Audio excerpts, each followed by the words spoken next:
in this week's episode, we're going to take a look at what I got at AdeptiCon. So I'm back. I made it back to the Plunder Den. I had an amazing time at AdeptiCon 2023 in Schaumburg, Illinois, just outside Chicago. It was a fantastic experience. I got to meet a lot of different people in the community. I meet people that play Blood and Plunder. I meet them in person. People that watch this channel I got to meet. It was amazing experience. It was like I would say a family atmosphere.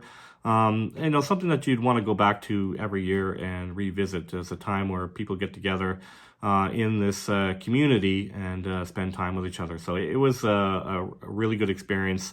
I do recommend anybody that's interested in tabletop gaming. That's definitely the con to go to in North America is AdeptiCon. There's other cons out there at Gen Con. That's like all the games, which is I heard is a fantastic thing, and maybe one day I'll check out that one as well. Just staying focused on AdeptiCon, that was definitely it's tabletop gaming focused, and that's what I'm interested in. So I had some requests for, what did I purchase while I was there?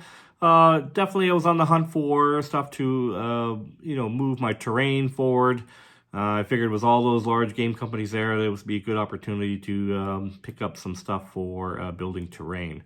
And I wasn't disappointed. There was all sorts of companies that sell tufts and flocking and all sorts of stuff. And maybe that's where we'll get started. Kind of go through some of the terrain stuff that I purchased. And I'll just kind of briefly do an overview, some of the companies. I wanted to, I usually use Army Painter products on this channel, but I want to expand on it. Definitely when you're building terrain, you want to kind of have as multiple different kinds of plant life as you possibly can, because that's how they look in nature. When you look at something in real life, there's all sorts of different varieties of plant life in there, and it's not 2 or 3 different plants repeated several times. It kind of, takes away the illusion of, a realistic plant life. So I was on the hunt for that. So I went to all sorts of different booths looking at it, and I came across Huge Miniatures, so people might be familiar with them. They make a lot of terrain products, and I actually bought quite a few different things from them. So I got some different tufts, and what I like about their tufts is they're different shapes. So when I use the Army Painter ones, and I love them, and I'm still going to use them, they're more of a round one. I'm sure they'll maybe come out with something similar to this, but these ones are all different shapes, and that's kind of how you see grasses like that. They're not necessarily in a round, perfect tuft. They're kind of all sorts of different shapes and sizes and stuff like that. So I was kind of really drawn to that. It was really cool. And I'm going to try some of their flocking. So this is kind of mossy. It's kind of like a jungle green. So I'm pretty excited about that. And then we got some yellow. This is some static grass that I got from them. So try that out. And then they have this product called 4-in-1. It's like a scatter. It's like a mixture of rocks and stone and flocking, and they just kind of all stick it in a little container here. This is probably good for basing miniatures, really. Just if you want to do a simple basing, just put some glue on the bottom and then dunk it in this stuff, and you have a pretty good looking base on your miniature. So definitely wanted to sample those kind of products. I also ran into a company called Green Stuff World, and I think they were part of another booth, actually. They had several different terrain companies in the same booth. And they had these little bushes and stuff. So it's like giant tufts, but more of a, if we want to make a hedge or something like that. So I was really interested in that. Now I only bought some, 1 or 2 packages of some of this stuff. If I really like it, I'll look at maybe purchasing it online and go further into it. They had all sorts of different assortments. I just picked a few things that really caught my eye. So, and then there's another couple of tufts from that same company. From that Green Stuff World. Pretty cool stuff. So then another company I went across is Gamer's Grass. And they had some really long, really bushy tufts, which are really nice looking. So I went after them, and also they had different shaped kind of tufts as well. So I picked up a bunch of that. And then finally, All Game Terrain. They had these really cool floral tufts. With they have a peel and stick bottom on it, so I'll have to see how that works. So it's kind of some instructions in the back. So different variety of assortment. I was actually hoping to find some trees, but there wasn't a whole lot of companies there that were selling like full trees. I know that Huge Miniatures does sell them, so I'm going to have to look at maybe they were sold out by the time I got to the booth. I think I actually purchased on the third day I was there, so some things were probably sold out already by the time I got to some of these booths. But I'm sure they carry something for trees. I was actually looking for a Monster Fight Club, but unfortunately they weren't at AdeptiCon this year, and they make the plastic terrain. And I wouldn't do it for my big dioramas, but if you're going on a transporting terrain, that plastic stuff you could just throw in a bucket would be easy. I didn't actually end up bringing any plant life to Adepticon because I was kind of afraid to, break it. It's just really fragile, that kind of stuff. So I was looking for something a little more durable. So I'll have to maybe look at them further, maybe purchasing stuff online, or maybe they're at a future Adepticon, right? So anyways, that aside, so that was kind of the terrain portion of it. So let's go down to the table. Let's take a little closer look at that stuff, and then we'll move on to the next item that I want to talk about. All right, so let's take a closer look at some of this terrain that I got. So these are tall shrubbery. So this is Green Stuff World, and it's pretty tightly woven. So I think this is going to be pretty good to apply to a lot of things. I actually contemplated doing, instead of walls, having hedges. And that would be an interesting thing to add to my terrain. And then, of course, they got the altered shapes, kind of stick to the jungle theme, swamp theme kind of thing. That's a lot of my terrains in that realm. So this is more of that Green Stuff World. Kind of just sticking to the same company for a little bit here. And then this yellow thorn kind of grass. This would be good for all sorts of stuff. I was actually thinking this for my Blood and Steel, actually, too, for that Zulu map that I'm still building. This would be kind of cool. And just kind of looking at the back, look at all the different other shrubs that they carry in different heights. They have different heights based on the miniatures there. It's kind of a little interesting little graph on the back there. But anyways, those seem very interesting to me. So I'm going to move on to the other company here. We got Gamer's Grass, and we got a few different types here that I got from them. Again, they have the multiple shapes and stuff like that, which I think is fantastic, instead of just having the round tough. And I got a couple different ones on here. I got this really thick jungle one. I could see this being like in a Vietnam theme, kind of thing. But really, these are thick. You could add it to any jungle terrain. This is, Blood Plunder's played in a lot of jungle. So I think this will come in handy for a lot of different projects. Now, looking at it, I probably should have got a couple of those, because I'm probably going to use that up, I think, pretty fast. So when it's all game terrain, this seems really interesting. This is like a peel and back kind of. I'll have to see how that works out. I've never actually done that. I know some of the Army Painter ones, they're kind of a little sticky on the back, but I always apply glue. So I'll have to see how sticky these are. But I like to add a little bit of flowers or floral arrangements and whatever I'm building. And then we got all our huge miniatures here. I got lots of stuff from them. All sorts of different types of tufts. And again, staying with that either African theme or jungle theme, desert, kind of stuff like that. Even some swamp kind of stuff. I want to do that. I was kind of look at Fortune Teller's hut or something like that. I was going to do for the Pirates Port and make it kind of a swamp. And this stuff would come in handy for that. And I'm just showing you again the multiple different shapes of instead of the round shape. It's pretty cool. And then I needed some more flocking. I have some more Army Painter moss green, but I'm going to try this static grass from Huge Miniatures and see how it fares and compares, and see how much I like it. I like the color. It's a little bit brighter than Army Painters, but I think it'll be fit in nicely. And then we got some yellow grass. I like this. Going to add this to my Blood and Valor. Maybe a little bit of grass by the trenches. Also could be used for that Blood and Steel Zulu map as well. It's kind of similar to the steppe grass I was using from Army Painter. And then we got this 4-in-1, which I saw that at the last minute. I was about to leave the booth, and I was like, you know what, I'm going to try this stuff. And it's just a mixture of, kind of bits. I actually kind of make this on my own, where I have leftovers left from flocking and whatever, putting my rocks down, and I kind of just scoop it into a bag. But this is all pre-made for you. It would be easy to dunk some miniature bases in that. Yeah, okay, so I went a little crazy on the terrain bits, but I really wanted to try and sample. Since I had all those companies there at AdeptiCon, I really wanted to try out a sample of all those different products and see what I like. And I'll probably continue buying multiple different companies. As I said, I wanted to get a variety of terrain. So the next items up that I want to talk about is, of course, I went and hit the Firelock Games booth. You know, I helped set that up, but there were things that I wanted to purchase from that booth. And some of the things that I purchased were red fatigue dice. And I was like, oh, what's the deal with red fatigue dice? Well, they used to have these, and they were larger squares. I just like the red color. It's just a little easier for me to spot on the battle mat. That's just a personal preference. I mean, the black ones are just as fine, but I like the brighter color. So I saw that they had them in the smaller format, and I like the smaller ones. They fit on the ships better and stuff. So I had to pick up some of those. Picked up a couple of cases of those red fatigue dice. And then I wanted to, just over here, expand on that Raise the Black. So I've already purchased the Native and Militia boxes.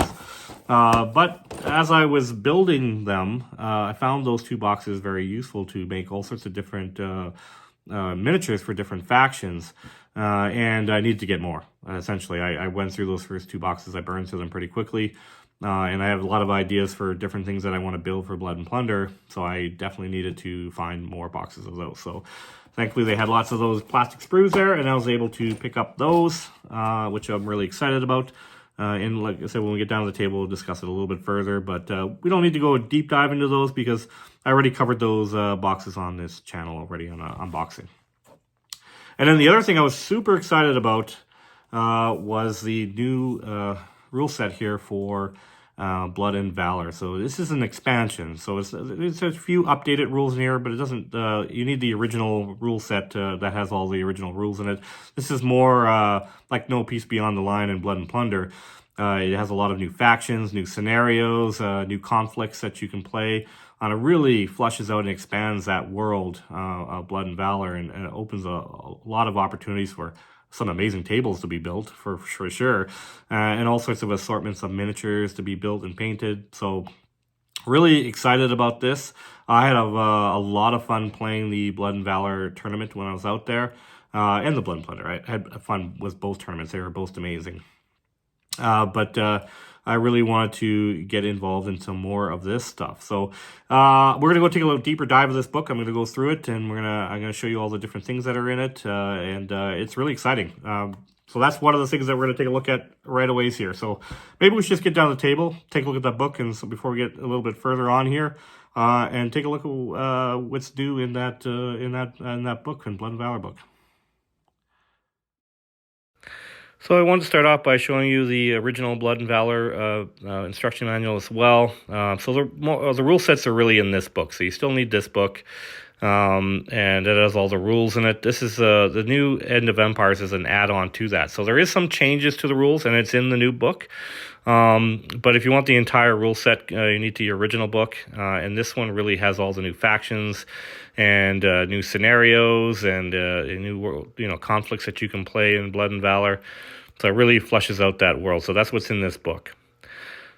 So we're just going to take a look a little bit at the table of contents. I was nice enough for Rufus and Kai to sign my book, which was really super cool.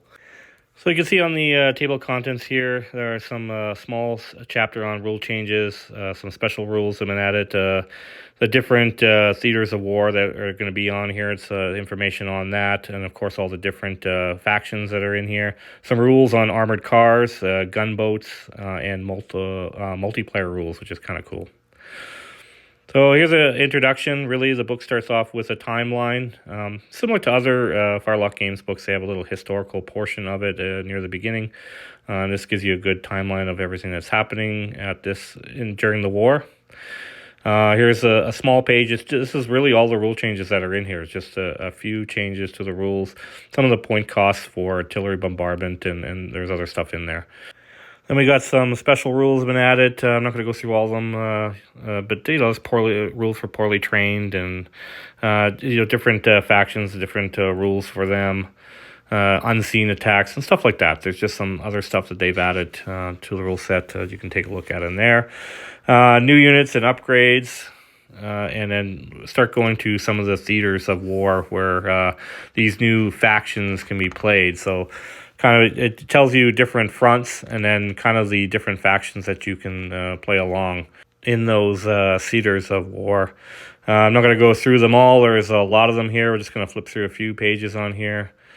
There's different fronts on here in Europe and Africa, and they have stuff in the Asian.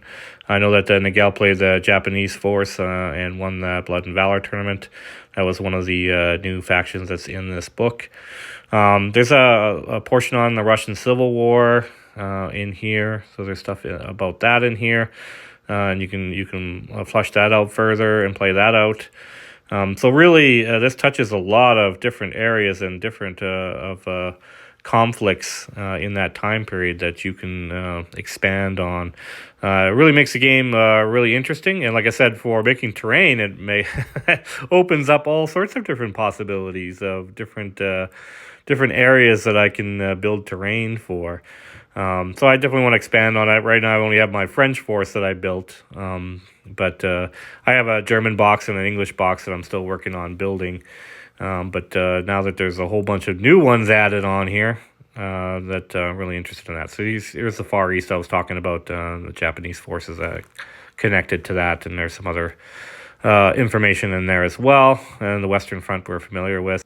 But this does add other conflicts within that, to do around with Ireland and other things in Europe that are fleshed out in this book. So it really leaves you all sorts of different things. There's some weather rules, new scenarios. So it was really cool to see all these new scenarios at King of the Hill, which is really cool. Commander Kill, we played that scenario actually in the tournament, which is really neat. And there's that bridge one I was talking about, bridge breakthrough. And I'll be able to utilize that bridge that I built for a scenario in Blood and Valor, which I'm super excited about. That will be a neat one to build. And this tunnel fight, looking a little further into that could be an interesting terrain build. So you got some multiplayer rules in here. Some rules on armored cars right here. It just adds more to that. I think there's some rules on tanks and such like that. Just added to the rule set, so you can play with that as well to make the game more interesting with other stuff, which is really cool. Gunboats, that's awesome.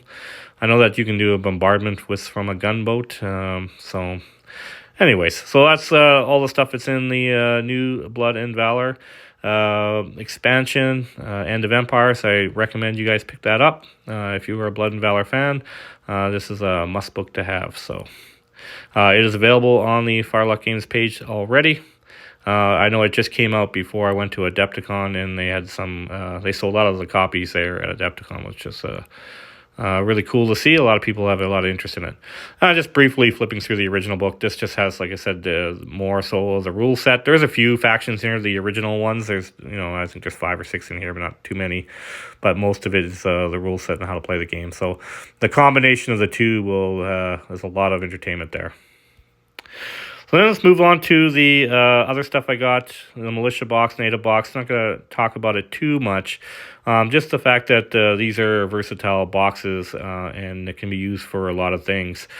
You can add them to your sailor boxes or mix mash them with your native boxes, and you can make maroons. You can make. I made. Just provincials, all sorts of stuff that you could do with these. And I kind of just showed you some demonstrations of some of the, just some of the miniatures I put together. Like there's native parts with sailor parts here. These are roundsmen that I'm using for my pirate faction, but, they have used native parts on them. Same with this one. I think that as a head of probably for a maroon faction or something like that, I've added to this sailor to get a different look. I just really want to change it up for my my roundsmen or able seamen. There's another one. I used another native arms and head actually on this one. Added it to my sailor sprue. This maroon that I made using a native and slash the militia box. And this one really is another maroon I built, but it's all used also again from the, you can see from the native box and from the militia box. Actually, his hand is actually from the box of plunder.